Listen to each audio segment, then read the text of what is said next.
a wà ní ìrìn àjò à ń lọ sí ilẹ̀ ìlérí à ń lọ síbi tí a máa pè ní pé adélé ìlú wa rèé yìí gbogbo nǹkan wa ti wá ní tí àádẹ́ ní àǹfààní láti jẹ́ kí gbogbo àwọn ọmọ Yorùbá anywhere àwọn tó wà ní Brazil ni o àwọn tó wà ní Cuba ni tó wọ́n sọ pé àwọn fẹ́ wálé wọ́n mọ̀ pé ìlú àwọn náà wá.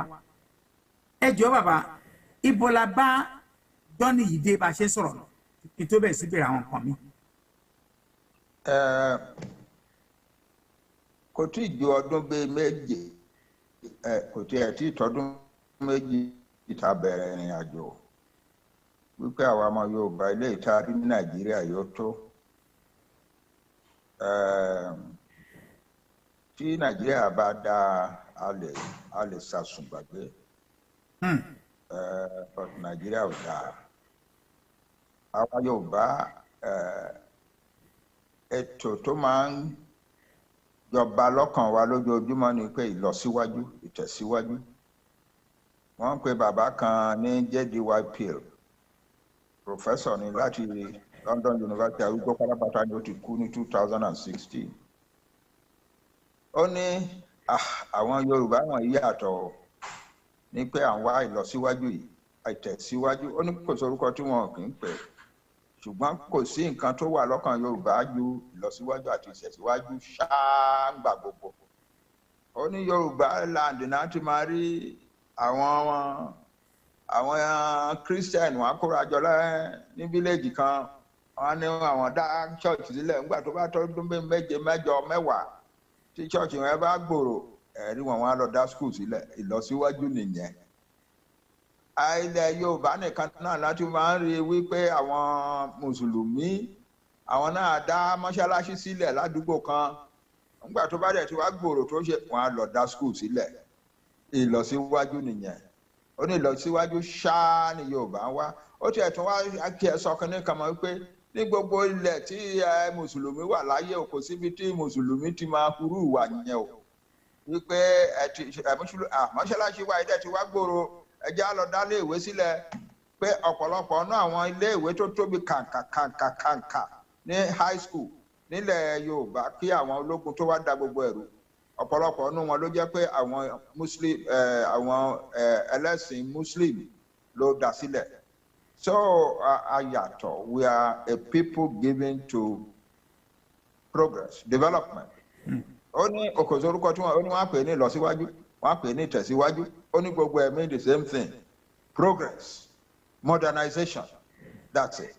So àṣà tiwa nìyẹn nígbà tí wọ́n bá dẹ̀ wá kó wa máa wọn tí wọ́n ní wọn fẹ́ wàhálà fẹ́ dé nìyẹn o ibi tí wàhálà tó wà ìdí wàhálà tó wà Nàìjíríà nìyẹn a kó ẹran mọ́ èrò kò lè ṣeé ṣe àwa Yorùbá a máa pariwo pé gbogbo ọmọ wa gbọ́dọ̀ lọ sí skul ìjọba wa gbọ́dọ̀ ṣètò kíní kan bàbá wa Awólọ́wọ̀ tí ẹ̀dẹ̀ wá kúkú wá yanjú gbogbo ẹ̀ wípé nǹkan táwọn Yorùbá ń fẹ́ ni pé kí gbogbo ọmọ wọn lọ sí skul therefore kí gbogbo ọmọ máa lọ sí skul. Bọ̀dúngbà tó wá di wípé ní 1970 tá à ń dá UPN sílẹ̀ tá a wá gbé yẹn pé gbogbo ọmọ ní Nàìjíríà gbọ́dọ̀ lọ sí skul wàhálà ṣẹlẹ̀ o wàhálà wa bẹ̀rẹ̀ rẹpẹtẹ. Ní 1978 nígbà tó kù díẹ̀ kan ṣe election mo lọ sí ìpàdé kan ní Sokoto ìpàdé National Antiquities Commission I was a member torí pé èmi ni Director Institute of African Studies ní Ọbáfẹ́mi Awólọ́wọ̀ University bí mo ṣe di member National Antiquities Commission nìyẹn. A máa ń ṣe ìpàdé National Antiquities Commission yẹn káàkiri Nàìjíríà ni a lè ṣe lọ́yẹ́ ní Sokoto lẹ́ni ká lọ ṣe ní Enugu lọ́la ká wá ṣe ní Ìbàdàn lọ́túnla àti bá ṣe ń ké káàkiri yẹn lọ́dún eléyìí 1978 yẹn Sokoto láti lọ ṣe. Ó wá di wípé a fẹ́ lọ bì kan gbogbo àwa member committee commission yẹn a fẹ́ jáde lọ wọ́n wá kó mọ́tò ìjọba sílẹ̀ federal government member méjì nínú mọ́tò kọ̀ọ̀kan driver federal government á wà wá. Bàbá kan tó wá jókòó tì mí tó jẹ́ ọmọ Sokoto tó dẹ̀ jẹ́ èèyàn gidi ní museum wọn ní Sokoto òun ló jókòó tì mí àti ìjáde kúrò nígboro Sokoto tán gbà tó ti bí mi pé wọ́ professor young professor mo gbọ́ pé ìwọ wọn lè ń bá Awólọ́wọ̀ kó ètò jọ fún ilé ẹ̀kọ́ ọ̀fẹ́ fún gbogbo ọmọ káàkiri ilẹ̀ Nàìjíríà pátápátá.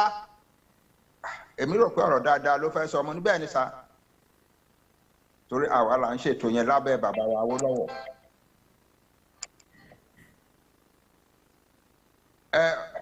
Ó wá ní so èmi yìí náà wà lára àwọn tó máa gbé òun sẹ́wọ̀n.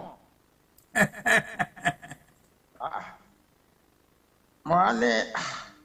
Bí báwo. Bí báwo ọ̀rọ̀ ẹ̀wọ̀n yẹn ò yé mi sá. Ó ní torí pé wọ́n sọ pé ètò tí a máa ṣe ni pé aṣòfin ẹni tí ò bá ti mọ́ ọmọ ẹ̀ sí skul anywhere in Nàìjíríà ọlọ́pàá mú wọn lọ gbé sẹ́wọ̀n. Mo ní a ò tí ì sọ débẹ̀ yẹn sá. Ṣùgbọ́n kí ni ìdí tẹ̀yìn ò ní fi ní mọ́mọ́ ti yín sí skul? Oníṣẹ́ rí bẹ́ẹ̀ yẹn. Ó ní Yorùbá you are so arrogant. Ẹ̀yin rò pé nǹkan tó bá ti dáa fún yín ló dáa fún gbogbo èèyàn. Pé ẹ̀yin lẹ̀ ń wá yẹn. Ó ní Awólọ́wọ̀ akó ẹ̀yin oyè professor jọ ẹ lọ jókòó sí yàrá rẹ lókùnkùn ẹ máa plan bí gbogbo ọmọ tó ń ṣeré nínú yẹ̀pẹ̀ níta ní hòhò ní káàkiri ilẹ̀ Yorùbá bí gbogbo wọn ṣe máa di professor tó máa ti di lawyer tó máa ti doctor ẹ̀yin lẹ̀ ń ṣe yẹn àwa ò fẹ́ yẹn. Your society is a leveling society ẹ̀yin fẹ́ kí gbogbo èèyàn rise up kẹ́kẹ́ dèèyàn ńláńláńlá through education. Ìyẹn ò bá àwa mú ti wá àwa ò fẹ́. Nǹkan tó wà bẹ́ẹ̀ nìyẹn.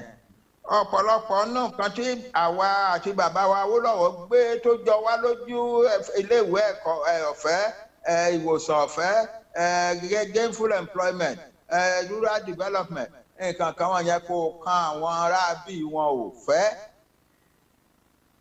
Ó ti hàn ìtorí àárín méjì ìjọ mẹ́ta yìí náà àwọn màálù ń gba fan sára àwọn màálù ń gba Medicare àwọn màálù gangan kò síbi tí wọ́n fẹ́ kán wà even níbi tí àwọn èèyàn gangan ti ń ṣe nǹkan tí ó yẹ kán ṣe àwọn ọmọ nǹkan da màálù lọ síbẹ̀ example ni kán da màálù lọ sí school kí màálù lé àwọn ọmọ kò ní class torí gẹ́gẹ́ bẹ́ẹ̀ ṣe sọ mo ń tọ́ láti kín lẹ́yìn ìsà. Bẹ́ẹ̀ ni nǹkan tí àwọn ń fẹ́ nìwọ̀nyẹn ká máa da màálù káàkiri ìjọba ti ṣe láti ran àwọn onímàálù yìí lọ́wọ́ pé ká kọ́lé fún wọn sí ẹbí kan jókòó kan kọ́ skul fún wọn wọ́n lọ bẹ̀ wọ́n ò fẹ́. Àwọn tó dẹ̀ jẹ́ gbajúmọ̀ lára wọn tó wà ní ìlú tán ṣèjọba àwọn àgírí pẹ̀lú wọn pé láìfọ àwa Fúlàní nìyẹn àwa ò fẹ́. Fúlàní máa ń dìde nínú Fúlàní woman ló dìde ní House of Representatives ní last year àbí bóyá 2019 2020 náà ni. Ó ní as you all know we Fulani we don't go to school we don't care about electricity we don't care about our third roads all we care about is cows. Once we have cows we have no problem. And we regard the life of one cow as more important than the life of a human being.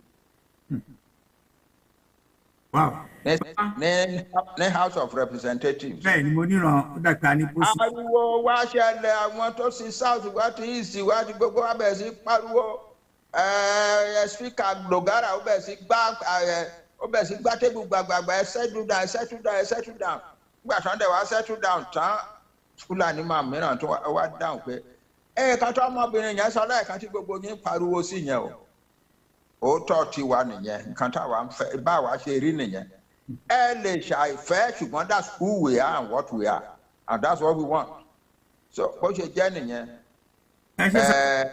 bẹ́ẹ̀ ni kì í ṣe nǹkan tó wu ọ̀tún ló wu òsì tá ẹ bá dẹ̀ wá kó wọn pọ̀ pé ká máa ṣèjọba kan kíní kan ìjọ̀gbọ̀n ló máa fà títí láéláé ẹni tó bá rò pé ọ̀rọ̀ Nàìjíríà lè ṣẹ́tù pé àwọn Fúlàní wọn ò ní jàmá àti ṣe kíní ó ń tanra ẹ̀ jẹ o ó ń tanra ẹ̀ jẹ. ó ti ń ṣẹlẹ̀ débi pé wọ́n ń provoke wa kò sí tí wọ́n ti ẹ̀fẹ́ dá lára kódà wọ́n ń sọ ní sọ pé bí a lè lọ nílẹ̀ Yorùbá báyìí kẹ́ má rí màlúù tán dà lẹ́bàá ilé wàá jí láàárọ̀ kùtùkùtù ní Ifẹ̀ wàá rí màálù lẹ́ẹ̀bà lẹ̀kùn ẹ wàá jí ní ìbàjẹ́ Adó Èkìtì ìbàjẹ́ Ìbàdàn wàá rí wọn da màálù wá sáàárín ìgboro wọn dẹ̀ wá dà lẹ́bàá ilé ẹ tó bá ní nǹkan bíi fúláwà òdòdó tó gbìn síbẹ̀ màálù á jẹ gbogbo ẹ ò gbọ́dọ̀ sọ̀rọ̀. kò lè ṣe bó ó ṣẹlẹ̀ sí ìkọ́nu àwọn ọ̀jọ̀gbọ́n wa ní Nàìjíríà Professor Wọlé Ṣóyínká tó yẹ pé ìkúùkù tí ìpápá ló bẹ̀rẹ̀ sílé màálù kò nínú kọ́ńpáàdì tiẹ̀ náà. nínú ọgbà ẹ̀ bẹ́ẹ̀ ni nínú ọgbà ẹ̀ bẹ́ẹ̀ ni. Prof mo mọ̀ọ́mọ̀ mi ìfẹ́ ní kí á go through CV yín ẹni tí ò bá mọ CV yín kó Google ẹ̀ kó lọ kà fún rẹ̀ torí mo fẹ́ fi àsìkò tí máa ní tẹ́lẹ̀ bá bẹ̀rẹ̀ CV pé ká bẹ̀rẹ̀ sí ṣàlàyé kíní nǹkan kan bẹ́ẹ̀ ìyẹn kọ́kọ́ máa ó lè take 1 hour. So Prof ní alẹ́ yìí àwọn tí tún fẹ́ bí yìí gbogbo ọmọ Yorùbá ni wọ́n gbọ́ ni wọ́n mọ̀ ń pa ìjàngbara ni wọ́n mọ̀ pé à ń ṣe campaign kan campaign yẹn is about self actualization self determination ni pé à ń láti dá dúró based on gbogbo tẹsán yìí pé ẹ lè kẹran mérò ẹ lè kó àwọn kan tán jọra wọn ẹ lè kó wọn papọ̀ and international rule and laws and regulations clearly say pé ẹ̀yin tẹ́ bá jẹ́ pé kan náà nìyí tẹ́ ẹ bá fẹ́ wà papọ̀ pẹ̀lú àwọn tí èdè yín ò yéra wọn any right láti sọ pé ẹ fẹ́ ṣe papọ̀ mọ́ ìyẹn ò ń ṣèjà ẹ bírèkì lọ ẹ ṣe nǹkan tí àríwú ẹ̀ rí àgàgà tó jẹ́ pé ńgbà tó dẹ̀ tí wọ́n á pé irú constitution tá à ń lò kò sí provision fún referendum adẹ̀rọ àwòsíbi àwòsíwọ̀n 60 years àádọ́tàbí ẹjá jókòó ẹjá ká sọ̀rọ̀ yìí ẹjá ká ṣe gbà ẹjá ká tún ọ̀dẹ̀ takùn wọn láwọn gbà àwọn àgbààgbà with you in the front ẹ wá ní òkè ẹ jẹ́ ká bẹ̀rẹ̀ campaign of wípé we want to go ẹ̀bẹ̀ ẹ̀ bá fẹ́ gbà àfi ṣèjà o so far so good àti ìgbọ́ pé kankan náà àwọn tẹ́tẹ̀ lẹ́yìn sà ikú wọn gbébọn ọyọ ọbẹ̀ no none of us so ohun tí fẹ́ bèrè sí ni pé ibi tá a ti wá ń lọ díẹ̀ yìí sà àwọn like another thing tí a bá ń lọ tẹ́ bá fẹ́ travel láti Ìbàdàn lọ sí òun tàbí sí Èkó inú mọ́tò ṣàpè ẹ make provision fún epo ẹ make provision pé mọ́tò yẹn everything wà okay omi wà nígbà wà náà wò àwọn wàhálà ò lérò pé à ń ní bá ṣe ń lọ yìí sì tí ó yẹ kí ká ṣe àkíyèsí ẹ̀ ṣé n tí mo wí ẹ̀ ṣe yẹ yín sà á ti bẹ̀rẹ̀ torí àwọn Chinese ní journey of 10,000 miles first step ni àwájẹ ti ṣe more than 1,000 steps because we are getting closer to it àwọn nǹkan wo lérò kó tún dàbí kó lè máa tún dá wa dúró bá a ṣe ń sọ̀rọ̀ yìí sà. nǹkan tó ṣe pàtàkì jù tó ń dá wa dúró òun ni pé ọ̀pọ̀lọpọ̀ nú àwọn èèyàn pàtàkì ní ilẹ̀ wa wọ́n mọ̀ pé nǹkan tá à ń sọ ìlọ́nà ṣùgbọ́n wọn ò fẹ́ jáde kan bá wa sọ ìyẹn jẹ́ kí ìṣòro wà fún àwọn ọmọ tó ń káàkiri àwọn ọba wa àwa la fún wọn ní adé àwa la wọ bàtà sí wọn lẹ́sẹ̀ kì í ṣèjọba Nàìjíríà kì í ṣe Buhari l'Àbújá kí ló dé wá dé tó jẹ́ pé àwa èèyàn wọn tá a bá wá ń pariwo kinní kan kì í dẹ̀ ṣe pé àti ránṣẹ́ sí ọ̀pọ̀lọpọ̀ lára wọn láti ránṣẹ́ sí ìbá mà dáa o ká ní wọ́n lè jáde ká lè rí díẹ̀díẹ̀ lára wọn bí òkè ẹ̀ ti ń ṣe gbogbo wọn ká lè rí díẹ̀díẹ̀ lára wọn kó sọ pé nǹkan tí àwọn ọmọ wọ̀nyí ń sọ yìí àwọn èèyàn wa mà nìyí àwọn tó máa fi wá jọba mà nìyí àwọn ẹ̀jẹ̀ ara wa mà nìyí tó ń sọ nǹkan yìí tí àwa náà má dẹ̀ gbà wípé nǹkan tó ń sọ ó dáa therefore èmi bí ọba o èmi rò pé nǹkan dáadáa làwọn wọ̀nyí ń sọ mo sọ fọ́tún tí ìrí ọba kankan tó jáde tó wá bá wa sọ̀rọ̀ ẹ̀ ó ṣèyàn láàánú púpọ̀ but àti ẹ̀gbọ́n táwọn ọba àwọn ọ̀mọ̀wé ńláńlá láàrin wa university professors professionals engineers lawyers doctors etc. gbogbo wọn ló mọ̀ pé tá a bá jọ pàdé láì ní kọ̀rọ̀ gbogbo wọn náà gbà wípé the only road forward for the Yorùbá nation ni pé ká jáde kúrò ní Nàìjíríà. Mi ò tí ì pàdé ní àfọmọ kan ṣoṣo lọ́ọ̀yà kan tó sọ pé rárá Nàìjíríà ni ká jókòó sí kankan ṣùgbọ́n pé èmi Banji Akintoye mo jókòó ọmọ Yorùbá kejì jókòó mo wá ń sọ̀rọ̀ wípé bó ṣe dáa ni ó wá ń sọ fún mi wípé rárá kò dáa bẹ́ẹ̀ mi ò tí ì pàdé irú ẹ̀. And yet we don't get our elite to come forward. Ọ̀pọ̀lọpọ̀ àwọn ọmọdé ń bínú wọn máa lérí wọn máa ṣe nǹkan àgbàlagbà lèmi mi ò lè máa bínú kí n máa lérí mọ́ àwọn èèyàn tèmi. Nǹkan tí a kàn fẹ́ bí èmi kàn fẹ́ sọ ni wípé gbogbo wa ẹ jẹ́ ká wá ọ̀nà bá ṣe máa bá àwọn èèyàn ńlá láàrin wa àwọn tó Ọlọ́run ti bùkún tí wọ́n lọ sí skul tí wọ́n ṣe dáadáa ń bẹ̀ tí wọ́n dẹ̀ ti níṣẹ́ tí wọ́n ti rí jẹ rí mu tọmọ wọn ti wà yunifásitì tọmọ wọn ti jáde yunifásitì tó ti dèèyàn ńlá náà ẹ jẹ́ ká sọ fún wọn ẹ jẹ́ ká bẹ̀ wọ́n lẹ́ẹ̀kọ̀ọ̀kan kan máa dá sí wa ìgbà dáa púpọ̀ ìyẹn ní number one difficulty pé àwọn elite so that ara nǹkan táwọn Fúlàní náà fi máa ń yan gan nìyẹn pé tí ò bá tí wọ́n bá mú Professor Akintoye kúrò tálẹ̀ ẹni tó tún fẹ́ ọ̀rọ̀ kínní bẹ́ẹ̀ kì í ṣe pé èmi nìkan mò ń fẹ́ o gbogbo wa là ń fẹ́ o èmi jáde torí pé àwọn ọmọdé wa fà mí jáde ṣùgbọ́n adẹ̀tí rẹ́ni púpọ̀ náà táwọn ọmọdé ti lọ fà tí wọ́n takú délẹ̀ tí wọ́n jáde o so ẹ nídìí láti bẹ̀rẹ̀ wa tí ó bá ti dójú ẹ̀ wọ́n ní kì í dọwọ́ ẹni kéèyàn ló dọwọ́ ilẹ̀ ó ti dọwọ́ àwa tí a jẹ́ aṣáájú nílẹ̀ Yorùbá lè ní o àwa tó Ọlọ́run bùkún tá a lọ sí skul tá a ṣe dáadáa ń bẹ̀ tá a ti wá dé èèyàn ńlá nílùú ẹ jẹ́ kábẹ̀ sí dá sí ọ̀rọ̀ yìí.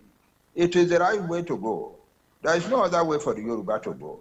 The Fulani wọ́n ní àwọn máa destroy wa pátápátá ni and they mean it ẹni tó bá rò pé wọ́n mean ẹ̀ ó ń tanra ẹ̀ jẹ o ẹni tó bá rò pé wọ́n mean ẹ̀ ó ń tanra ẹ̀ jẹ.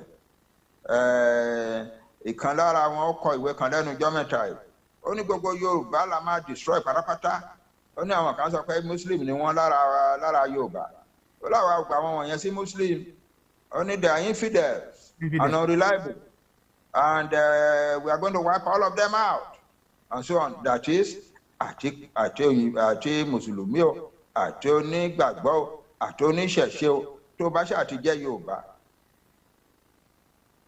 nǹkan tó tọ́ sí ẹni pé ká pa ẹ́ ká da ilé ẹ̀rú ká mọ́mọ́ ẹ̀ ká pa ká kún ká rèpù ìyàwó ẹ̀ lójú ẹ̀ ká dé ìtùgbù rèpù dọ́tà ẹ̀ lójú ẹ̀ ká disgrace ẹ̀ láyé nǹkan tí wọ́n ń plan wọ̀nyẹn o ẹ má jẹ́ ká tanra wa jẹ à ń tanra wa jẹ púpọ̀ àwa Yorùbá o à ń tanra wa jẹ púpọ̀ o kì í ṣọ̀rọ̀ pé àìmọ̀ lọ́rẹ̀ Fúlàní kíní kan là ń sọ yìí o èmi náà lọ́rẹ̀ Fúlàní o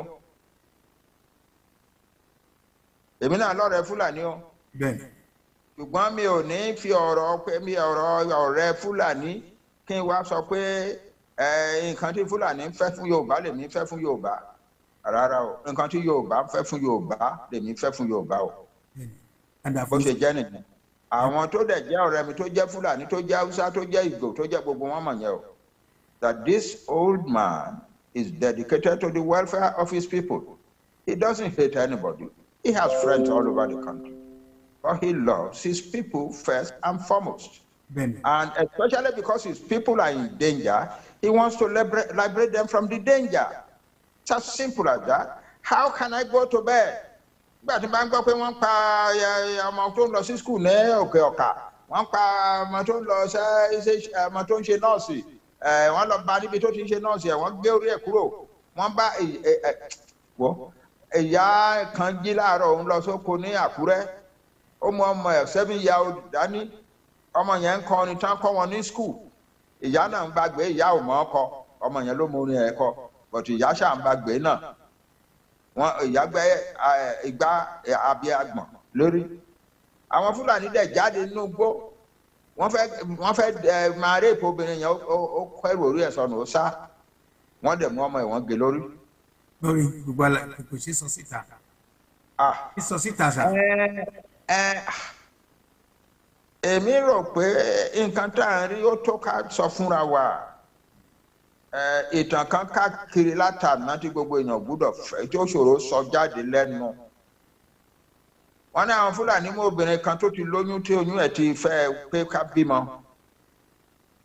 Nígbà tó tóbi jọ bí 3-4 tán ti gbèsè sínú igbó òbíbèjì. Lójú ẹ̀ báyìí àwọn Fúlàní yẹn wọ́n dẹ̀ mú àwọn ọmọ méjèèjì yẹn twins wọn yẹn wọ́n fún wọn jù wọ́n sí ajá wọn pé ká máa jẹ. Àwọn nǹkan tó ń ṣẹlẹ̀ ti pọ̀ jù. Wọ́n á mú ìyá wọ́n á rèpù ẹ̀ wọ́n á mọ ọmọ dọ́tà ẹ̀ wọ́n á rèpù ẹ̀ lójú bàbá wọn.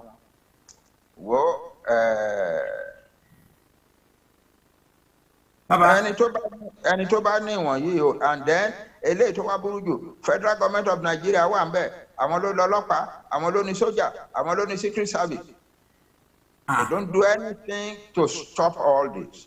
They don't do anything to protect the afflicted, and they don't do anything to punish the afflictors. Irú èwo wa nìyẹn. Àádẹ́ jókòó síbẹ̀. A máa sọ fúnra wa, a máa lament nílé wa, ní ìpàdé wa, ní club wa, nǹkan tó ń ṣẹlẹ̀ bọ̀tá ní jáde ká support àwọn ọmọ tó ń sá káàkiri pé ká gbára wa lẹ̀. Ọlọ́run àjọ tó ṣe fún Yorùbá o. Àmín sà. Èmi Banji Akintoye, I am an old man, but I will never turn my back against the Yoruba people. For any reason whatsoever. Ẹ dẹ̀ pẹ́ fún wa ní agbára Elédùmarè nígbà tá a bá máa dé ilẹ̀ ìlérí náà kò ní ṣe yín sà àjọ máa wà ń bẹ̀ ni àtàwọn ajábúrò ní báyìí náà gbogbo alájọ máa wà ń bẹ̀ làwọn gbádùn. A máa lọ fún short break nísìn tí a bá padà dé màá bẹ̀ sí béèrè àwọn question tó bá ìlànà wa gangan lọ àwọn nǹkan tó yẹ ká ṣe why we are going through the campaign. Bí o pè ní struggle mọ́ èmi ń pè ní campaign àti struggle they may be two different one struggle may be a little bit but campaign we are looking for someone we are campaigning for it. So we are going to go on a short break. Ẹ bá padà dé I continue sir. Okay. MOGBEDE o oyin mama. Àwọn ọ̀rẹ́ mi dájọ́ wọ́n ní ká má fi ọjọ́ orí wa sí o. Ọmọ Òṣogbo ni bàbá wa, ọmọ Òṣogbo lèmi náà.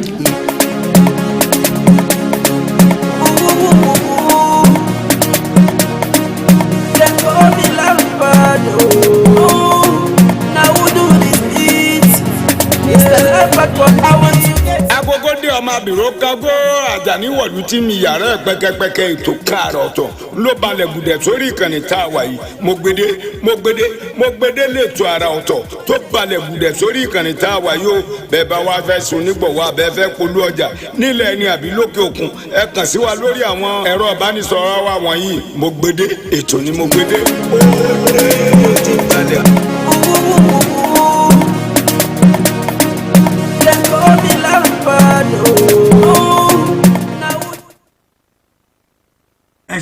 Welcome back to this special edition of One-on-One with Otunbahoo. Tonight, I have the most eminent Yoruba leader of Yoruba people, Professor Banji Akintoye. I'm rubbing mind with him. He is more or less the one person that I have no doubt in my mind that is doing everything possible to liberate Yoruba people from the large number of danger or dangerous situations where we are as we find ourselves in Nigeria. I've been conducting the interview in Yoruba. As I said, I can also do a little bit of English. He has agreed to that. Prof, why we are teach tá ń gbára wa sọ̀rọ̀ yìí àjọ bẹ̀rẹ̀ project yìí àjọ bẹ̀rẹ̀ àdìjọ máa parí ẹ̀ ní agbára Ọlọ́run. Àmín àṣẹ. Ṣùgbọ́n àárín méjì ẹ̀ fún àwọn tí ó ní àǹfààní tán lọ sí iléèwé tán kàwé wọ́n kàwé yẹn gangan débi tẹ kàdé kò sí tẹ tó fẹ́ kà lẹ́yìn professor mọ́sá ẹ dẹ̀ mọ̀ pé project ni journey ta wà yìí sà àwọn little things kan tó yẹ kí a ṣe tí à ń láti torí Yorùbá lọ́wọ́ ẹ̀ má ní mo pòwe wájú yìí sà wọ́n ní tí àbá ṣe bọ́n ṣe ní kàn ṣe kò lè rí bó ṣe yẹ kó rí.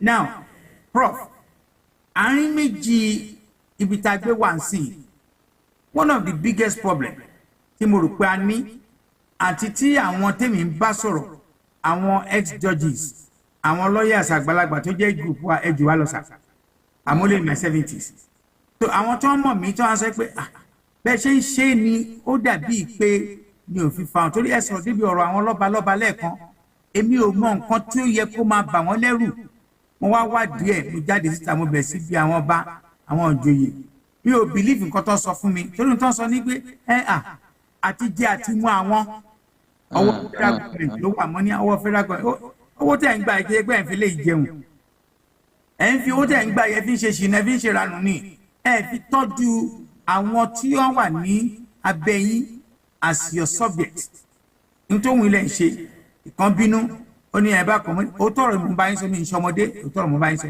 now bẹ́ẹ̀ ká wá padà sí ọ̀dọ̀ àwa tí àwa wà ní abẹ́yìn sà tí a fẹ́ make sure pé at least a fẹ́ show àwọn tí wọ́n fẹ́ join sí a fẹ́ show wọn l'example problem tí gbogbo wa ní sìn ni pé Yorùbá lọ́wọ́ bọ̀ sẹ́ẹ̀ má ni mo tún kòwe wọ́n ní èèyàn lè fi ìgbálẹ̀ kan èèyàn lè fi gbálẹ̀ à ń láti jẹ́ kí ìgbálẹ̀ yẹn kó pọ̀ rẹpẹtẹ ìnáwó láti lè fi gbálẹ̀ kílẹ̀ lè bẹ́ẹ̀ ìbéèrè tí fẹ́ bèèrè lọ́yìn sí sà òun ni pé a pín yẹlẹyẹlẹ yìí kò ràn wá lọ́wọ́ sà kò help kọ́ sí wa yìí sà a pín sọ́nà bíi 180 èyí kò tẹ̀jú ọ̀nà 15 la pín sí kò lè dàbí pé so ẹsítà kí ni nǹkan tí à ń ṣe there are many other questions tí máa bèèrè lọ́wọ́ nípa ọ̀rọ̀ yìí so what I'm trying to say ni pé there's a need the need to have a central body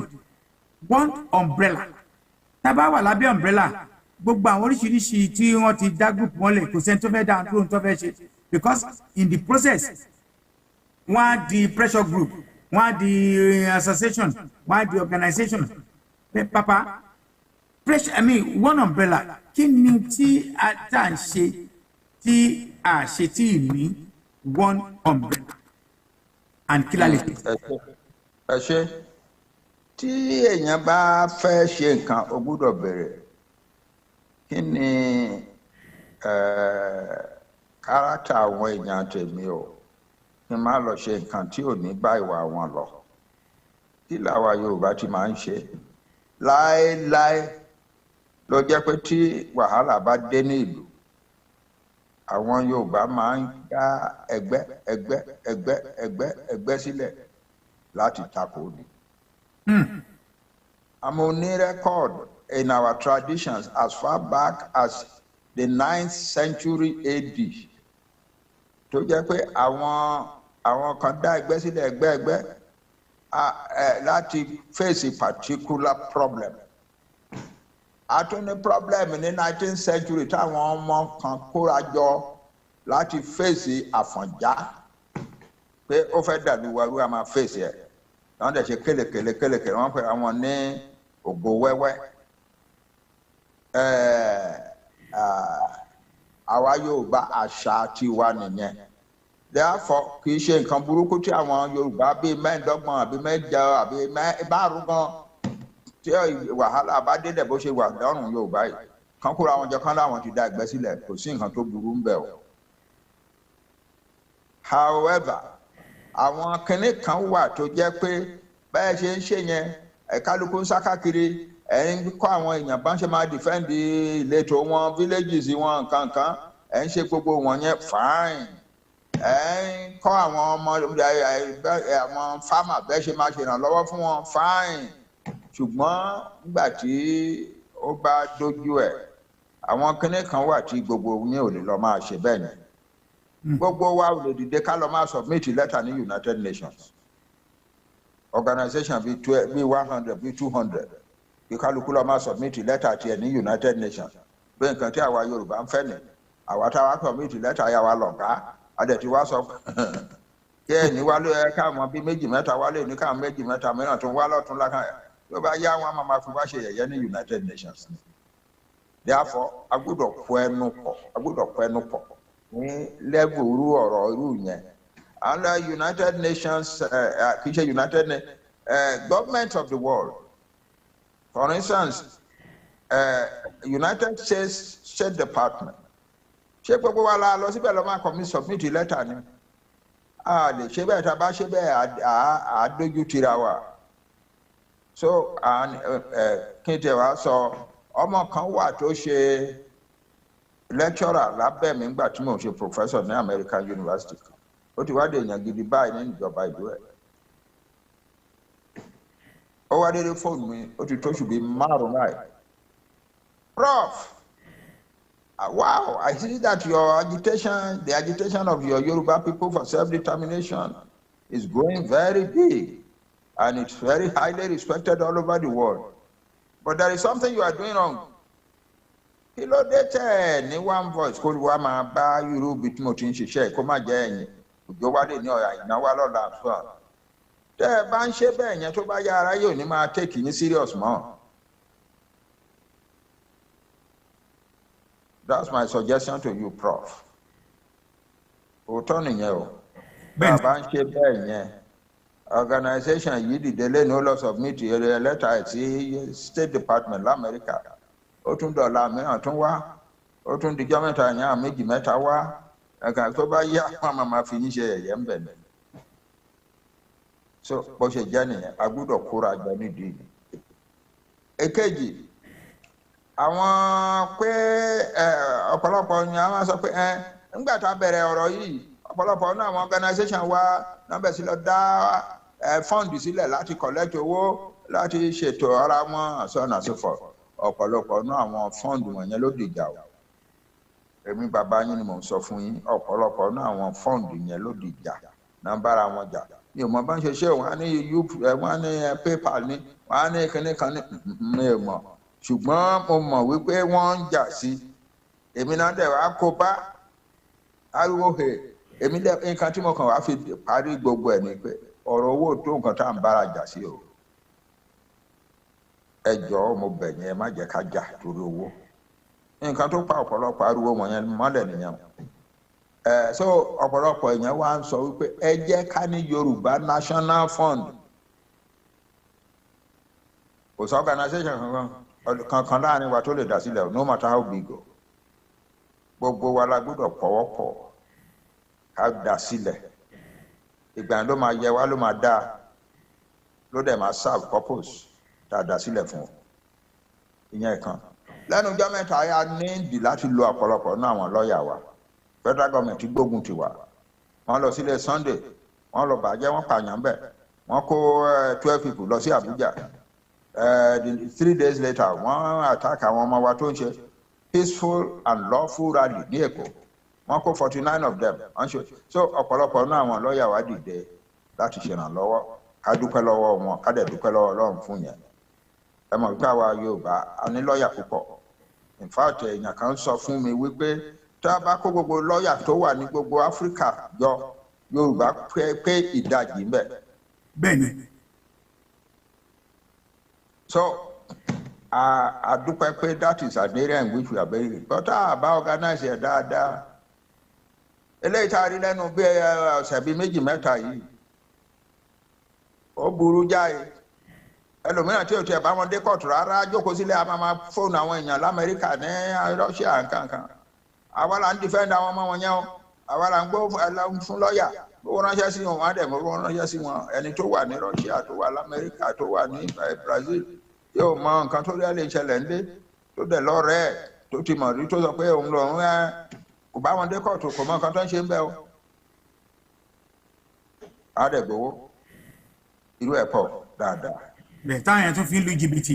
Therefore, I need a legal defence body. Tí gbogbo wa kúkú mọ̀ wípé àwọn tó ń ṣe legal defence ní ẹni tó bá wá pè é pé òun jẹ́ kíní kan wàá mọ̀ wípé irọ́ ló ń pa. so ọ̀pọ̀lọpọ̀ area bẹ́ẹ̀ yẹn bíi márùn náà ni kò pọ̀ ní gbogbo ìyókù àwọn organisation lè máa ṣe nǹkan tán fẹ́ for instance àwọn organisation oríṣiríṣi mo mọ organisation kan tó jẹ́ pé lójoojúmọ́ làwọn èèyàn wọn máa wà nínú gbó tó máa lọ ń mobilize àwọn èèyàn defend the village yìí ẹ jẹ́ ká organize àwọn youth bí kankan a body like Ilana is always doing that. There is an officer with whom we call the Homeland Secretary. Iṣẹ́ tiẹ̀ nìyẹn. But tá a bá coordinate gbogbo nǹkan wọ̀nyẹn dáadáa kò síbi tá à ń lọ. So we need a coordinated defense system for the Yoruba nation. So àwọn kan bíi mẹ́rin márùn yẹn náà ni. Ìyókù àwọn organisation lè máa ṣe nǹkan tó wù wọ́n. So àwọn ọmọ kan ló wá ṣe ìlànà fún wa tá a gbọ́dọ̀ máa dúpẹ́ lọ́wọ́ wọn tí Oòduà máa dúpẹ́ lọ́wọ́ wọn tí Olódùmarè á máa dúpẹ́ lọ́wọ́ wọn tó dẹ̀ máa san fún wọn. Àwọn ọmọ náà bẹ mẹ́jọ ni wọ́n wá pè àwọn ní G8 wọn kì í ṣe organisation o wọn dẹ̀ fẹ́ dé organisation o ṣùgbọ́n ó kàn dùn wọ́n wípé ṣé àwọn leaders wa àwọn elders wa ò lè get together kàn ṣe coordination kankan ní. Náà wá bẹ̀ sí pé ìpàdé gbogbo àgbààgbà gbogbo leaders organisation and so on. Paríparí ẹ̀ ni wípé àtiwá agree àwọn leaders wọn ló wá agree kì í ṣe àwọn ọmọ ní G8 yẹn wọ́n kan tó bá ti di pé wọ́n discuss gbogbo nǹkan wọ̀nyẹn àwọn máa sún sẹ́yìn ni à ń fi sílẹ̀ káwọn àgbààgbà àti leaders wọn máa discuss. So nǹkan tí ó wá jẹ yọ báyìí ni wípé àwa ní a máa ṣe coordination fún nǹkan bíi márùn yẹn. Each organization can go and do its own things. Wọ́n lè raise funds láti ṣe iṣẹ́ tó ń ṣe. Ṣùgbọ́n there will be a Yoruba national fund. There will be a Yoruba legal defense fund. This legal defense. There will be a Yoruba security body. There will be a Yoruba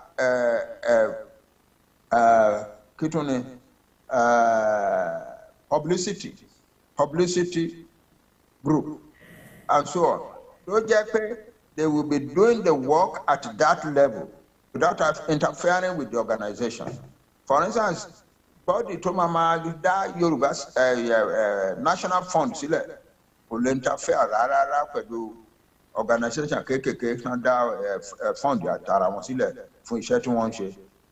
So bó ṣe jẹ́ nìyẹn. That kind of arrangement is what the elders agreed will work. Tá a bá ní kí gbogbo yẹn lọ dissolve organization yín ó kẹjẹ kí gbogbo akórajọ ọdún mẹ́wàá lé ní ẹnu ìjà yẹn la máa wà. Àwa Yorùbá àmọ́rú yẹn ṣe. Let each organization do its own things and let not the expert committees that create lókè yẹn let them not interfere with the organization. And then let us create one little body to do oversight over these 5 committees. That's my report for effectiveness, for transparency, and for achievement. So, we call that body the Yoruba Self-Determination Council. That is all. That kind of loose arrangement ló lè ṣiṣẹ́ láàrin àwa Yorùbá o. Ẹni tó bá sọ pé ká lọ kó gbogbo ẹjọ́ kí gbogbo dissolve your organizations. Ariwo ẹ̀ á drown gbogbo ilẹ̀ Yorùbá o. Àwa ò ní ṣerú yẹn o. Ẹni tó bá dẹ̀ sọ pé rárá àwọn organization wa nìkan ká fi sílẹ̀ ẹnìkan kan ò ní di coordination. Ẹni náà kò yé nìyẹn o, kò yé ẹni náà nìyẹn o. Òní mo ṣe ṣàlàyé lẹ́ẹ̀kan. Kò yé ẹni náà ni. So àárín méjì yẹn ni àwọn àgbààgbà tó ṣèpàdé náà wá agree sí. Èmi dọ̀rọ̀ pé nǹkan dáadáa ni. Lálẹ́ àná wọ́n wá fún mi ní àṣẹ pé kí èmi kọ lẹ́tà sí gbogbo organisation wa. A dẹ̀ ti kọ lẹ́tà yẹn. Ó ti jáde. Gbogbo àwọn organisation tán rí gbà nínú wọn ń dùn. Because kò interfere pẹ̀lú organisation wọn.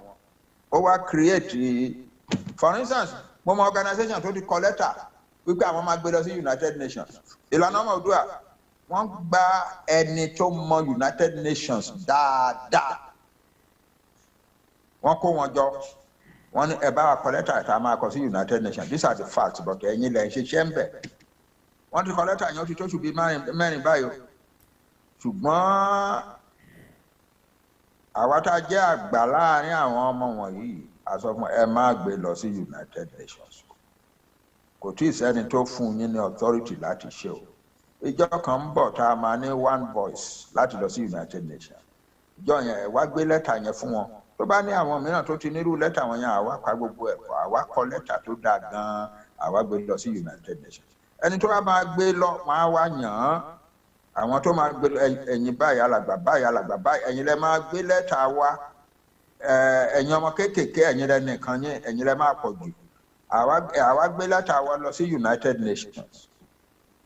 Bó ṣe jẹ́ nìyẹn, that is the way to do it to succeed. Bó ṣe jẹ́ nìyẹn. Tó bá jẹ́ pé ìlànà ọmọ Oòduà kọ lẹ́tà tí wọ́n lọ gbé sílẹ̀. OPC kọ lẹ́tà tí wọ́n lọ gbé sílẹ̀. Yorùbá One Voice kọ lẹ́tà tí wọ́n lọ gbé sílẹ̀. Directorate kọ lẹ́tà tí wọ́n lọ gbé sílẹ̀. Wàhálà. We are treading the path of failure nìyẹn. Bó ṣe jẹ́ nìyẹn. I need the failure on Mr. Gbebade. Prof, ẹ ṣe ẹkú àgbà. Mo tún fẹ́ bí ní nǹkan kankan tó máa dàbí pé bóyá a tún padà sẹ́yìn. Ẹ rí i pé in the process of any project, awareness is is key. Ó wà very important. Kẹjẹ́ kí àwọn tí a fẹ́ because ó dàbí tẹ́ bá ń develop product ni. Tẹ́ bá develop product yẹn tán, in tó tún ṣe pàtàkì ni pé káwọn èèyàn adàfíìsà kí advertise káwọn èèyàn wá access. Prof, kí ni ṣe pẹ̀lú gbogbo awareness tá à ń ṣe? Èmi happen to be one of the media tá à ń polówó ọjà tá à ń polówó gbogbo ẹ̀. But àwọn èèyàn tí à ń polówó ọjà yìí fún product wa òun ni Yorùbá Nation, we have a target. Excuse, kí ló dé tí àwọn èèyàn kí ni acceptance yẹn? Kí ló dé tí level of penetration sí àwọn èèyàn wa, sí àwọn ọba wa, àwọn òjòyè wa, àwọn gbogbo wọn? Kí ló fà tí ò tí jẹ́ pé conscious ọjà yìí dá mo like habia, mo like Mercedes Benz, mo like kíní èmi náà fẹ́ rà, èmi náà fẹ́ ṣe. Ṣé n tí mo wí ẹ̀ṣọ́ ìbéèrè ẹ̀ṣọ́ yẹ yín sà? Ó yé mi. Ṣé ẹ rí ọjà ilé yìí tá à ń tà yìí? Ọjà tó jẹ́ pé ẹni tí ò bá ní kọ̀rọ̀kọ̀rọ̀ kankan lábẹ́ aṣọ ẹ̀, àwọn ló máa ń jáde jù tán máa ń rà ju àwọn ọlọ́mọ kéékèèké. Bóyá lè rọ́mọ kékeré ọmọ Yorùbá ọmọ 20-30 tí ẹ lè sọ̀rọ̀ Yorùbá Nation ní tó ẹ bá sọ ní ọ̀nà tí ò lọ tó jẹ́ pé kò ní àdìjà ìwọ ẹ̀ lójú kan yẹn. Every one of our young people náà wá Yorùbá Nation. It is their product. It is the product they are selling, and they are selling it very aggressively. Ẹni tó bá ní wọn ṣiṣẹ́ yẹn ó kúrò o. Èmi tí mo jẹ́ bàbá yín mo sọ níwájú I testify that our young people are tirelessly going around selling the idea of the Yoruba nation. Ṣùgbọ́n àwọn èèyàn wa wà ẹ̀kínní ọ̀pọ̀lọpọ̀ náà àwọn ọba wa èké àìpé wọn ipò ẹlẹgẹ́ ni ṣùgbọ́n in addition to that wọ́n ní ọ̀pọ̀lọpọ̀ náà àwọn ọba wa federal government ló ń sanwó fún wọn lóṣooṣù. Bẹ́ẹ̀ni wọ́n sọ nìyẹn. Pé so àwọn tó ń gbowó lọ́wọ́ federal government ẹ̀rù á máa bà wọ́n òótọ́ nìyẹn ṣùgbọ́n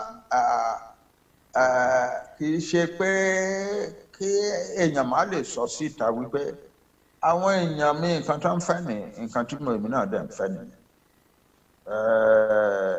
Ẹni tí àwọn èèyàn ẹ̀ bá ń fẹ́ nǹkan tí wọ́n dẹ̀ ń fẹ́ passionately tó wá dúró sókè rẹ̀ pé wọn ò bá fẹ́ bá wọn fẹ́ ó fẹ́ dá ogun sílẹ̀ nílùú nìyẹn. Ọlọ́run ní jẹ́ kó ogun jà ńlẹ̀ wa. Àmín sà. Ẹ̀yìn táwọn ṣé ẹ rí àwọn politicians wa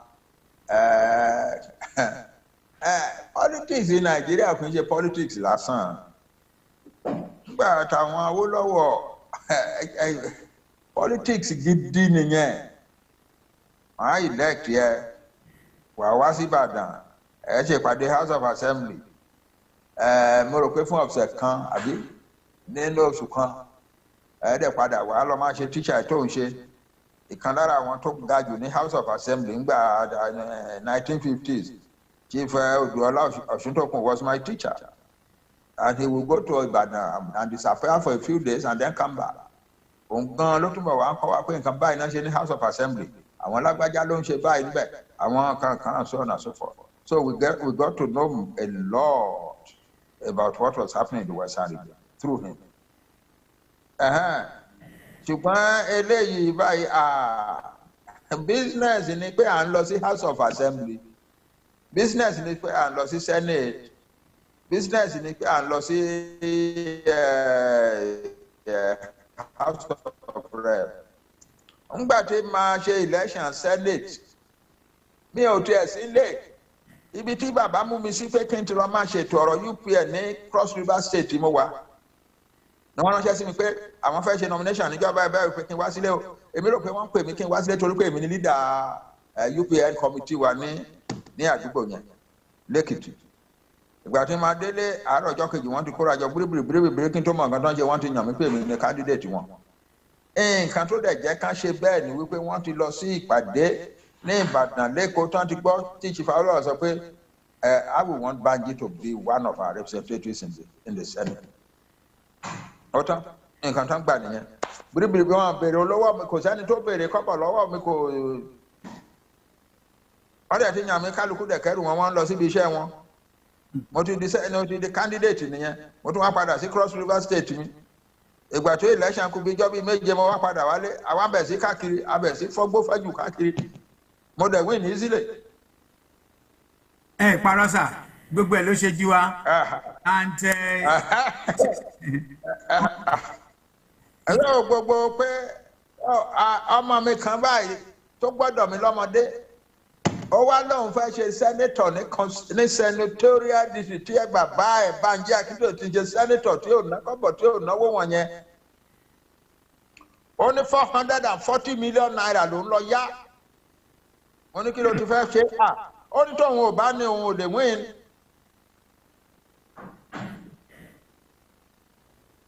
Chief Bisi Akande máa ń ròyìn wípé ńgbà tí wọ́n ní kóun wá ṣe gómìnà ní 19 tó bá jówó rẹpẹtẹ náà ní kóun lọ gbé wá òun ò ní bá wọn ṣe ṣùgbọ́n owó díẹ̀ tó wà lọ́wọ́ òun tí àwọn ọ̀rẹ́ fóun òun lòun fi ṣe tó dẹ̀ dáa ṣùgbọ́n báyẹn it's a big business. Tó bá fẹ́ ṣe senator àwọn tó rẹ́dí láti yá ẹ ní billions wọ́n wà.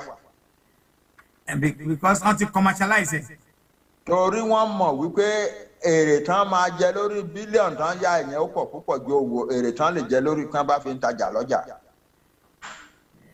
Bó ṣe jẹ́ nìyẹn. The result is that the Nigerian senator earns more than the American president, the richest country in the world. Then, sir. So, irú wọn yẹn ṣòro gbé sọnù. They ṣe nǹkan kan fún constituency wọn. Wọ́n ń gbowó yẹn for free ni. Bẹ́ẹ̀ ni, ọ̀nà tábà ti dé Senate, wọ́n ti dé àjà, wọ́n ti dé the finest place láyé wọn. Ibi tí wọ́n ti máa de olówó ńlá rẹpẹtẹ nìyẹn. Pé kéèyàn kan wá sọ pé kíní kan ṣẹlẹ̀ sílẹ̀ Yorùbá. Ní sọ́ni wọ́n á sọ fún pé kúrò lọ́dọ̀ mi ìwà sọ̀rọ̀ Yorùbá ní Senate. Ọ̀rọ̀ ara mi mo wá ṣe. Mo dẹ̀ yáwó láti ṣe I must make the money and pay my creditors. Wow, ẹ ṣé bàbá. Now, bó ṣe jẹ́ nìyẹn o. We are going to go on another short break. Lè retí pé kí àwọn politicians wọn kan bọ́ síwájú pé àwọn support wa o. Ẹ kí la ṣe fẹ́ ṣe báyìí sá, àṣà láti adé á ní. However, nígbà tó omi bá gbóná dáadáa, á yé ìpèrè o. Tó omi bá gbóná dáadáa, á yé ìpèrè. Kí ló ń jẹ́ ìpèrè sá? Ìgbín kan kéékèèké báyìí. Ó ti yé. Ó máa ń pọ̀ lẹ́yìn àbà. táwa ọmọdé bá ṣá tó pọ̀ á lọ gbé fún ìyá wa ńlé wọ́n á wá ṣàánú wọ́n á dà sínú omi gbogbo ńgbà tó mi yẹn bá sì tutù yẹn gbogbo ìpèrè wọn á yọjú síta wọ́n máa ṣe wọ́n máa inú wọn máa dùn bọ̀ ńgbà tó mi yẹn bá bẹ̀ sí gbóná wọ́n á wá máa wọ̀nà láti sájáde kúrò ní omi kò ní sọ́nà. kò dẹ̀ sí ìyẹn oníṣègbèsè àkọsígbà tí ò ní débẹ̀ fún wọn torí ìjà agbára tá à ń wí ìjà òtítọ́ inú kan ọkàn kan bó ṣe máa da fún àwọn ọmọ wọn òun ìjà tí ẹ̀yin bá wa jà lẹ́yìn sí ìsà olúwa gbàdúrà yẹn a máa lọ fún short break nísìnyí again tá a bá padà dé ó wá ku àwọn bí ìbéèrè méjì mẹ́ta kan tá a máa fi síta àparí máa fi dúpẹ́ lọ yín. ṣé ẹ wá rí iye àwọn tí ó ṣì ń sá sẹ́yìn wọ́n ń dínkù díẹ̀ lójoojúmọ́ o wọ́n ń dínkù lójoojúmọ́ kì í ṣe àwọn fúnra wọn ló ń dínkù àwọn tó ń tẹ̀lé wọn ń dínkù ṣé bá àwọn ọmọ kéékèèké náà máa ń kó jọ tó máa ń fi ṣe tọ́ọ̀gì pé kó bá wọn win election àwọn ọmọ wọ̀nyẹn ti ń sọ fún wọn báyìí wípé a ò ṣe tọ́ọ̀gì yìí lélẹ́yìí o election tá a fẹ́ ṣe election Oòduà nation làwa fẹ́ ṣe. bẹ́ẹ̀ni. tó omi yẹn ti ń gbóná bọ̀ díẹ̀díẹ̀ o. ó lè máa gbóná tó máa kó mọ́ wọn lára. àwọn ọmọ wa dẹ̀ ń lérí ẹni tó bá rò pé ìlérí lásán ni ó ń tanra ẹ̀ o. bẹ́ẹ̀ni. àwọn ọmọ wa ń lérí pé ẹnìkan kan ò ní ṣe election nílẹ̀ wa ní 2023. agbára Elédùmarè. ẹ lágbára ẹ lọ́gbọ́n ẹ lówó ẹ jẹ́ mẹ́mbà kínní kan but bí àwa ọmọdé ṣe máa ń sọ ní Action Group Youth Association láyé àtijọ́ nígbà tá à ń bá Chief Akintoye jà àwa la pọ̀jù nílùú only the bigger fish can swallow the smaller. bẹ́ẹ̀ ni o the boys this àwọn ọmọ wa tọkùnrin tóbìnrin tó ń sá káàkiri pé ẹnìkan kan ò ní dìbò nílẹ̀ wọn wọ́n pọ̀ ju àwọn tó fẹ́ dìbò púpọ̀ tí wọ́n bá ní ẹnìkan kan ò ní dìbò kò sẹ́ni tó máa dì í o. so kí kálukú bẹ̀ẹ̀ sí ronú sí i ẹ lọ kó sójà wá ẹ lọ kó kinní kan wá ká máa bọ̀ bó ṣe jẹ́ nìyẹn. ẹ ṣe a máa lọ fún short break kan sí i again then tá a bá padà dé máa continue àwọn one or two other maybe in the studio we can go on short break now. eré tí mo kọ́kọ́ bá wọn ṣe nígbà náà à ń pè ní báyé. MOGBEDE o oyin mọ́mọ́. àwọn ọ̀rẹ́ mi dájọ́ wọ́n ní ká má fi ọjọ́ orí wa sí o. ọmọ Òṣogbo ni bàbá wa ọmọ Òṣogbo lèmi náà.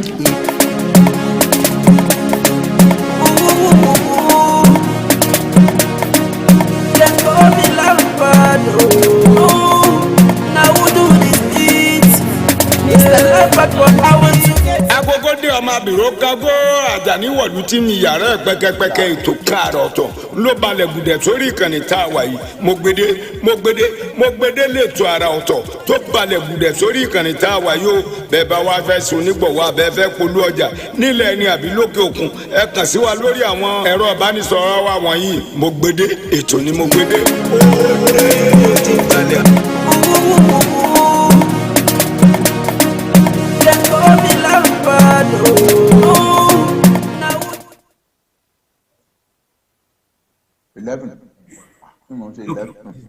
Yes, ẹ káàbọ̀ padà sórí ètò.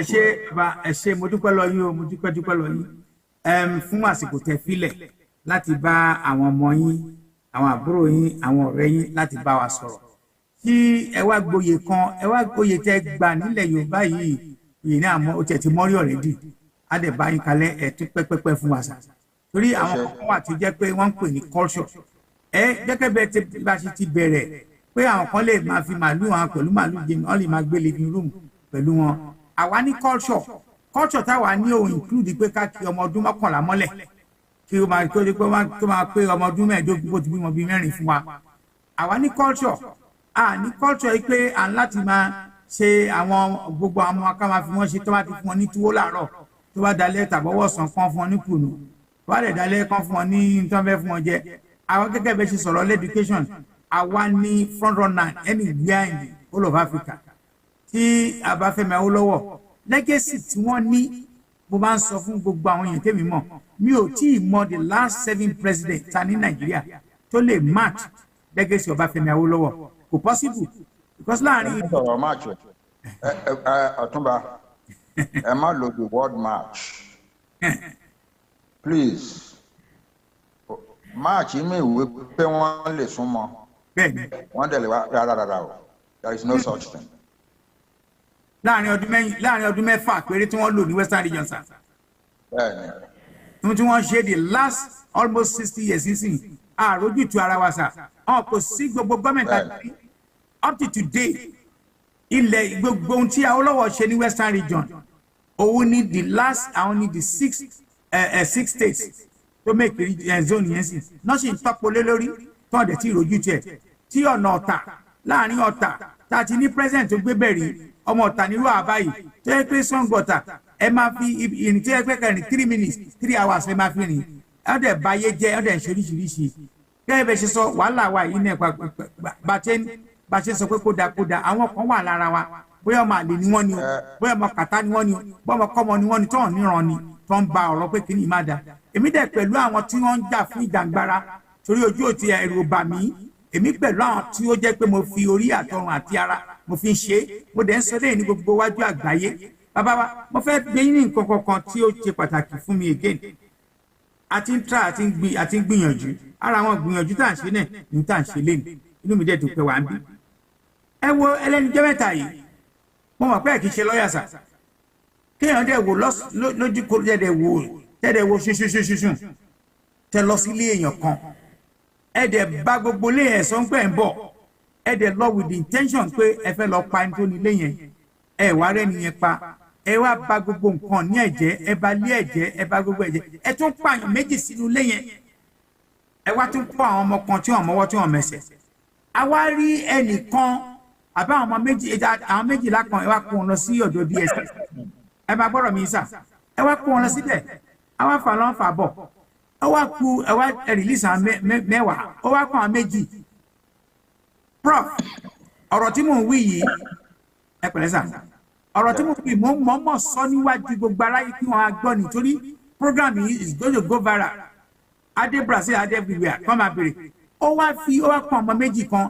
Nigeria government ẹ wá trump up charge against àwọn méjì ẹni kìíní ẹni yàrá tí wọ́n tó bá ẹni wọ́n bá gbogbo nǹkan ọ̀jọ̀gún bẹ̀ ní ìmọ̀gbà ó ní Ìgbòho lódì amori kìíní ammunition tó yẹ kó manufacture ammunition ìyẹn jẹ́rọ́ bẹ́ẹ̀ tiẹ̀ bá nǹkan bẹ̀ kò ń gbé bẹ̀ èyí tó wá ń dùn mí tó pa mí lẹ́kún òun ni tí n fẹ́ sọ fún yìí sà torí bàbá àwọn ọmọ yín ẹ̀yin náà ní grandchildren láwọn ọmọ tá à ń wí ìbí ọmọ ló máa jẹ́ fún wa sà ẹ wá wo ṣoṣoṣoṣo ẹ wá lẹ fẹ́ charge ẹ fún terrorism the same country sir prof the same country ní Fúlàní tí ń pààyàn for the last how many years láti the last how many more than 4 or 5 years tí ìmú Fúlàní ẹyọ kan o wọn tí arrest Fúlàní ẹyọ kan ẹ dẹ̀ wá ṣe ẹ wá sọ pé the ẹni tí ẹ fẹ́ charge fún terrorism ẹni tó sọ pé ẹ má já ẹ jẹ́ ká tẹ wá tẹ fẹ́ lọ ẹ jẹ́ ká máa lọ wa ẹ má jẹ má ṣe nǹkan ẹ wá mú ọmọbìnrin yẹn ẹ wá ń fìyà jẹ ẹ wá charge fún terrorism ẹ̀yin láṣáájú wa sà kí ni tẹ́ fẹ́ sọ sí ọ̀rọ̀ ọmọbìnrin wọ̀nyí àtàwọn ọmọ méjì tó ń dá dúró ìsà kí ni tẹ́ fẹ́ sọ sí. iṣẹ́ àwọn méjì yẹn nìkan gbogbo wọn bàbá àwọn méjì yẹn tó ṣáájú nǹkan tó ń bẹ̀rẹ̀ yìí mo fẹ́ kó mọ̀ wípé nǹkan tí èmi bí bàbá yín ìyà jẹ wá Nàìjíríà o ìyà jẹ wá o ní Nàìjíríà but inú mi dùn pé gbogbo yín dẹ̀ ti decide pé láti wẹ ìyà wa nù àkúrò Nàìjíríà ṣé ẹ rí ọ̀rọ̀ àwọn bí ìjọba ṣe ń hùwà lẹ́nu ọjọ́ mẹ́ta yìí wọ́n lọ fọ́lé Sunday wọ́n pààyàn bẹ́ẹ̀ wọ́n kóyàn bẹ́ẹ̀ wọ́n bá gbogbo ẹrù rẹ̀ jẹ́ wọ́n tún lọ sí Èkó wọ́n tún kó àwọn ọmọ 49 wọ́n tún dì mọ́ máa ń ṣe nǹkan tán fẹ́ ṣe ni pé wọ́n fẹ́ máa ṣe wọ̀n yẹn kó bá sú àwọn ọmọ wa wọ́n bá wa máa sá bọ̀dọ̀ kò sú àwọn ọmọ wa wọn ò dẹ̀ sá o mọ́dà ti ṣe ìlérí fún wọn pé gbogbo illegality ti federal government yẹn láti máa pàdé ní kóòtù. I assure you now solemnly, and I believe that a lot of Yoruba people are listening to me. We are going to fight those illegalities in court. In the court of law in Nigeria, if the court of law in Nigeria will not do, we will fight it beyond Nigeria. They cannot go and treat Sunday Adeyemo the way they treated him. They cannot go and destroy his house like that. Here, what I get here,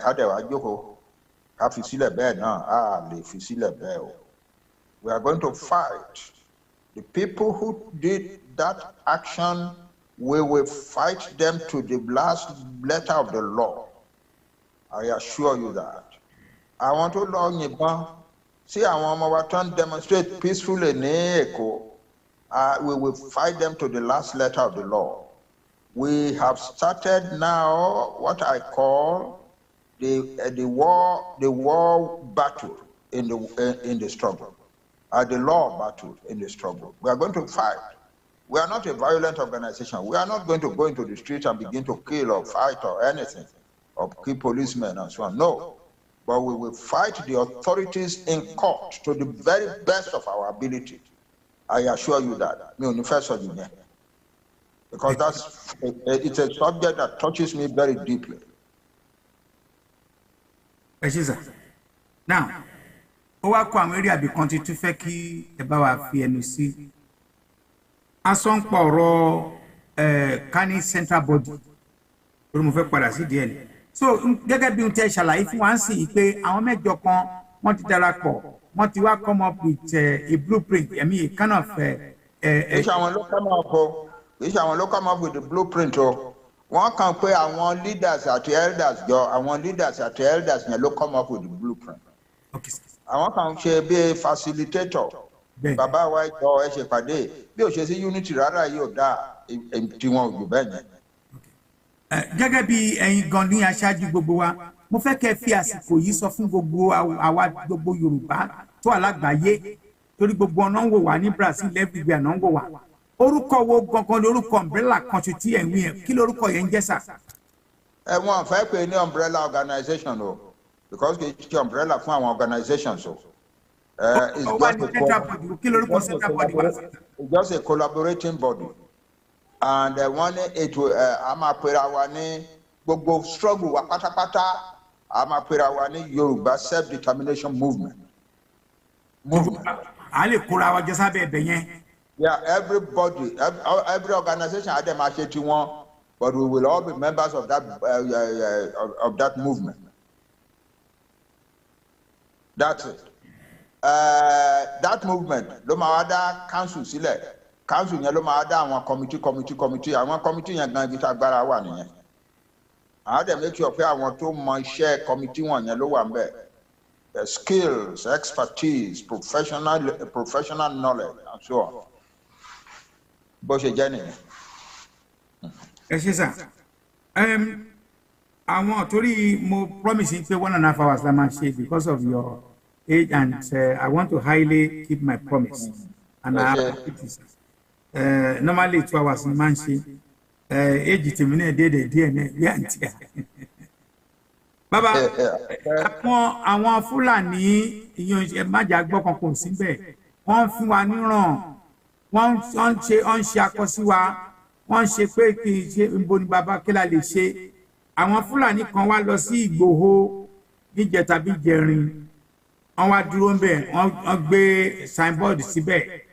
Wọ́n tún fi picture pé àwọn màlúù àwọn ló ń ṣeré bí kíni tá lè ṣe àyòmọye wa ní mídíà àwọn kan sọ pé ká fàjà mú àwọn kan sọ pé ẹ má jà fàjà ní sùúrù wọ́n wá ní àní bàbá nígbẹ̀jọ́ bàbá kí lẹ fẹ́ kí in the face of this provocation and unlawful invasion and these ridiculous charges against our people. Example, Timothy be terrorism to charge is very, very ridiculous. In all this altogether, Kileveka behave, Kileveka Mashisa. Ero Lobeg. You need surgery. Ero Lobeg. Was seeing Kantama Fulani Chesiwa from last year on to my law without our response. That's why I said at the appropriate time. We will fight. For instance, we have already filed a case in the International Criminal Court against the president and the worker and the officials of his government. That's a big thing. We are on the path to liberating ourselves. We are on the path to restoring the dignity of our nation, and we are going to do so. What's your journey? The final question tí máa bẹ̀ lọ́yìn again mo tún fẹ́ dúpẹ́ lọ́yìn mo dẹ̀ fẹ́ dúpẹ́ lọ gbogbo àwọn tó ń wò wá ní through oríṣiríṣi media outlets tó pọ̀ wọ́n wà lórí Facebook wọ́n wà lórí YouTube wọ́n wà lóríṣiríṣi ọ̀nà tó bá mọ̀ ẹ mọ̀ pé kíní kan ni Awólọ́wọ̀ ní tí many people ní tó dẹ̀ fi jẹ́ pé up to today Papa is accountable to Yorubas. You have shown a similar treat. You are accountable to all of us. Is there any reason tí any of us, any gbogbo our followers the accountability, how important is it to all of us? Ara nǹkan tí a lọ sọnù tá a sọnù ní Nàìjíríà is the character of our nation. The character of our nation. Kò sí accountability mọ́. Báwọn ọmọdé méjì kó ẹgbẹ́jọ tó bá dàárọ̀ la ẹ̀ máa gbọ́ tán tí màá máa sọ pé alẹ́ wọ́n ti jí owó wọ́n ti ṣe kẹ́lẹ́ kan. A dẹ̀ ti kó àṣà wa pé ìjọba ń tọ́jú àwọn èèyàn ni.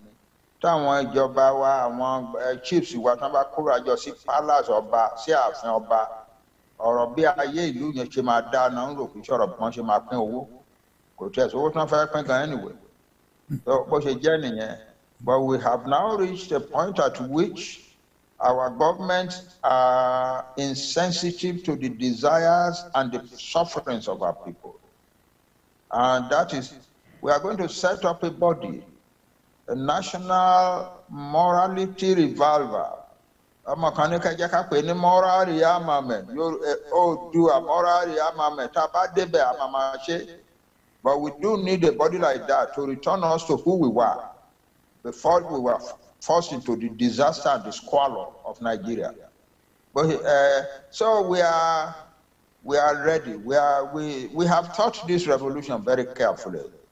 We have thought it out very carefully. There will be accountability in our nation. There will be laws that will be above everybody. Ṣé ẹ mọ̀ pé láyé àtijọ́ àwọn bàbá wa ń gbà tán ṣe ètò tán pátápátá wọ́n dá Ògbóni sílẹ̀. Ògbóni was a powerful regulatory body. Tó yẹ pé gbogbo ẹni tó bá jẹ́ èèyàn pàtàkì nílùú gbọ́dọ̀ jẹ́ mẹ́mbà. Tó bá dẹ̀ jẹ́ mẹ́mbà is with powerful oaths of integrity, of transparency, of honesty, and so on. Tó bá break any of those, you can be tried secretly, privately, in a lady. And if you are found guilty in that trial, your life comes to an end that day. It is not that anybody will kill you. You will go home, put your house in order and take your own life because you are not supposed to be found guilty. The Yoruba gave so much emphasis to integrity and accountability and sensitiveness of the governors to the rulers that we ran one of the best governments in the world. Òyìnbó kan William Clark ó travel nílẹ̀ Yorùbá ní 1854 to 58. Ó wá kọ ìwé náà gbogbo Yorùbá ló yẹ kó ní ìwé yẹn dání. Ara nǹkan tó sọ síbẹ̀ ni pé à ń pariwo pé àwa òyìnbó democracy pé àwọn wọ̀nyí mọ̀ jù wá lọ. That they were practicing it long before we ever thought about it. So, bó ṣe jẹ́ nìyẹn, we are a great nation in every direction. We have been robbed of our greatness by being part of Nigeria. We are going to get out of Nigeria and retrieve our dignity and greatness as a nation and our path forward to modern greatness. We are going to build one of the best managed countries in the world. We are going to build one of the topmost developed countries on earth. within 10 years. We have the capability to do all of that, and we are going to set out and do it. God helping us. Ìbéèrè kan tó wá látòrí YouTube jẹ́ mo ṣe sọ àyòmọ́yé àwọn èèyàn ni wọ́n ń béèrè wa, but mo ní bóyá bí 1 minute láti build quickly sir, just 1 minute kẹ́kàn bá wa dáhùn lóhùn. Wọ́n fẹ́ béèrè how far the referendum, how far it is, judging from the fact pé 21st of September ni United Nations tó máa sí. No, referendum ò ní kankan jẹ pẹ̀lú meeting United Nations. Kò dìgbà tí United Nations bá máa approve pé kàn ṣe referendum fún wa, kò dìgbà tó jẹ́ pé assembly náà ti máa approve ẹ̀. Nǹkan tó wà ń bẹ̀ ni pé irú ìjà agbára táwa ń jà ta ní peaceful tá a bá yàn kankan jà. Tó bá tó time lójú wa pé à ń fẹ́ referendum now, then we will go to the United Nations. But nǹkan tí àwọn kan ọ̀jọ̀gbọ́n láàrin wa wá mú wá ni wípé ẹ jẹ́ ká fúnra wa kọ́kọ́ fi opinion sampling ká lè sọ fún United Nations wípé iye báyìí ló dìbò nígbà tá ní a fẹ́ sọ̀rọ̀ referendum o, iye báyìí ló sọ pé wọ́n fẹ́ referendum, so that if we can say 20 million of us voted and 19.9 million voted for referendum, we take that to the United Nations, it becomes part of our argument for demanding a referendum. But the basic thing for which that will make us demand the United Nations referendum is the following. The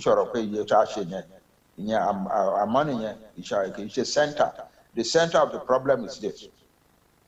We are living in a country in which we are being killed, in which our property is being destroyed, in which our education is being destroyed, in which our language is being destroyed, in which our children are not allowed to learn our history, in which our culture is therefore being gradually degraded. And we have fought and fought to ask that the government should allow a federal system so we could manage our own affairs.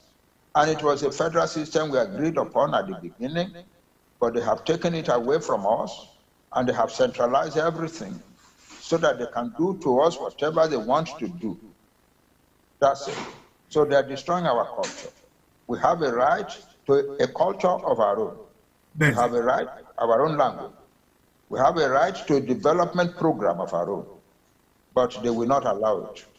They want to impose their own savage culture upon us by force. Secondly, not only have they been doing this since 1962, because 1962, they have now introduced a situation in which there are men armed with AK-47 rifles are attacking our farmers, killing our farmers, raping our women, destroying property, and forcing large numbers of our farmers to flee from farming altogether, with the result that they are now threatening the Yoruba nation with total destruction.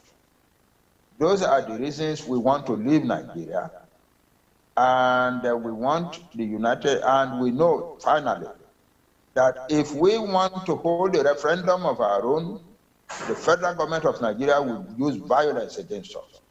Ordinary, it is very good when we attack,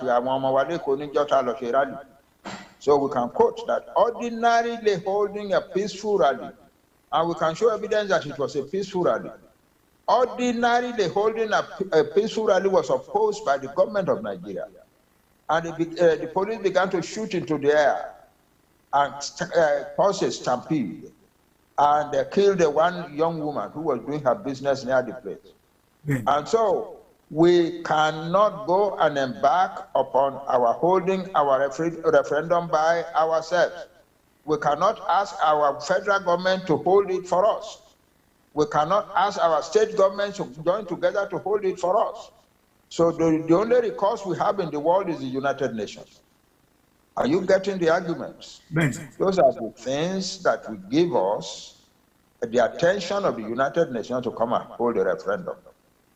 That's how South Sudan got its referendum. It's United Nations organized and sponsored referendum in 2010.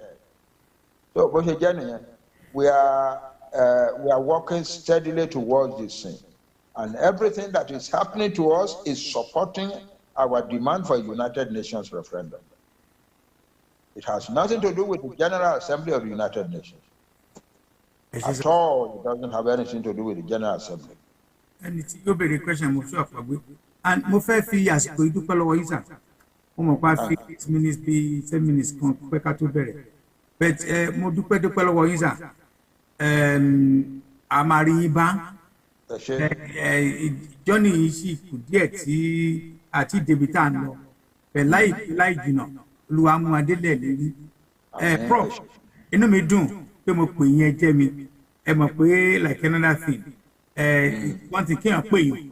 It's another thing can't alone, but it's another thing can't down alone.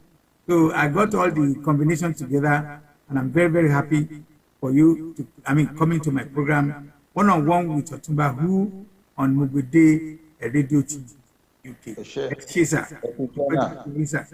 I'm very, I know me don't like to watch TV lady. But the dupe question to bury here. I want you to answer me. Mo de believe pé ọ̀pọ̀lọpọ̀ náà wọ́n ṣàmìyàn ló máa múnú wọn dùn. Parí kí n tó kó tó parí kí n sọ lé fún yín. Ẹ gbọ́wọ́ ọmọ Yorùbá lóko lómi o. Ó ti dójú ẹ o. Ó tó gẹ́ o lè tarí ní Nàìjíríà tó gẹ́ o. Ìwọ̀nba là ń bá yàn jẹ lájá tó gbó títí tí ó fi kú o. Ẹ jẹ́ ká fira wa ṣe oṣooṣù ọwọ́ láti dá Nàìjíríà kúrò ní láìfù wa o. Ọlọ́run á fún wa ṣe o. Èmi gbà wípé Ọlọ́run ti dìde tó dẹ̀ ràn wá lọ́wọ́. Ọlọ́run tó dẹ̀ dìde tó ràn wá lọ́wọ́ á gbé wa dé ilẹ̀ ìlérí náà o. Mo kí gbogbo ní ẹ kú iṣẹ́ náà o. Ìkankan lára yín ò ní sọnù gbogbo ìgbà tá à ń sá káàkiri o. Ìkankan lára yín ò ní gbẹ́sẹ̀ kọ o. Dáadáa tí mò ń gbọ́ nípa yín màá máa gbọ́ nípa yín o. Ó dìgbà. Ẹ ṣé sà, mo dúpẹ́ lọ yín. Gbogbo ẹ̀yin tẹ́ ń gbọ́ wa ní bí gbogbo inú mi dùn. Mo dẹ̀ sure pé mo sọ fún tí ẹ fẹ́ gbọ́ lẹ́nu olórí wa, aṣíwájú wa, Professor Banji Akintoye, òun náà ti sọ yìí. Kò sí nǹkan kan tó ń fi sí abẹ́ ahọ́n sọ. Bó ṣe jẹ́ gangan náà ṣe sọ yẹn. Pé mi náà ṣe rí àwọn nǹkan tí àwọn èèyàn mo bèèrè lọ́wọ́ àwọn many people pé kí ni ká bèèrè lọ bàbá, kí ni ká bèèrè lọ prof. Most of them can't keep the name. The last one, the mobile, I send this through YouTube. So, Eshesa, eba me key, I want mommy and everybody. Okay, sure. God bless you. Any nice people. Eshesa. Thank you. Bye bye. Ilé tí mo kọ́kọ́ bá wọn ṣe nígbà náà à ń pè ní báyìí. MOGBEDE o, oyin mama. Àwọn ọ̀rẹ́ mi dájọ́, wọ́n ní ká má fi ọjọ́ orí wa sí o. Ọmọ Òṣogbo ni bàbá wa, ọmọ Òṣogbo lèmi náà.